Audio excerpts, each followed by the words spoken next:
warahmatullahi wabarakatuh. Halo, kembali lagi bersama saya Nurjana. Kali ini kita akan membahas materi tentang pertumbuhan dan perkembangan pada makhluk hidup. Kira-kira apa sih yang disebut dengan pertumbuhan dan perkembangan pada makhluk hidup? Mari kita simak videonya ya. Seperti yang kita ketahui, makhluk hidup atau organisme adalah kumpulan molekul-molekul yang saling mempengaruhi sedemikian rupa sehingga dapat berfungsi secara stabil dan memiliki sifat hidup. Adapun yang disebut dengan pertumbuhan adalah proses pertambahan volume dan jumlah sel sehingga ukuran tubuh makhluk hidup tersebut bertambah besar. Sedangkan perkembangan adalah proses perubahan menuju kedewasaan melalui proses pertumbuhan dan diferensiasi, baik yang terjadi pada tumbuhan, hewan, maupun manusia.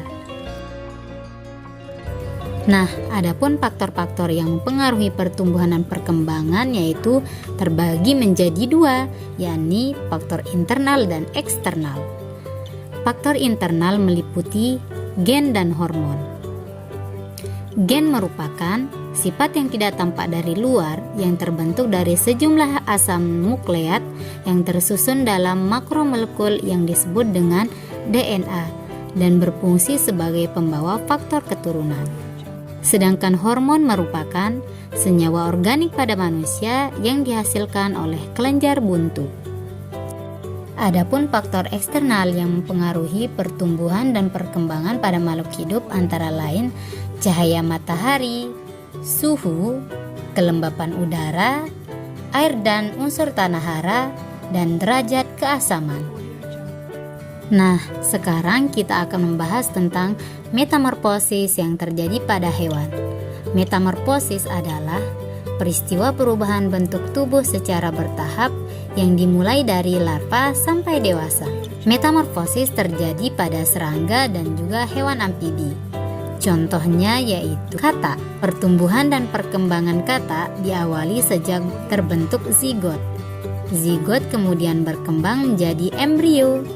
1 minggu kemudian terbentuklah larva yang sering kita sebut dengan kecebong atau berudu.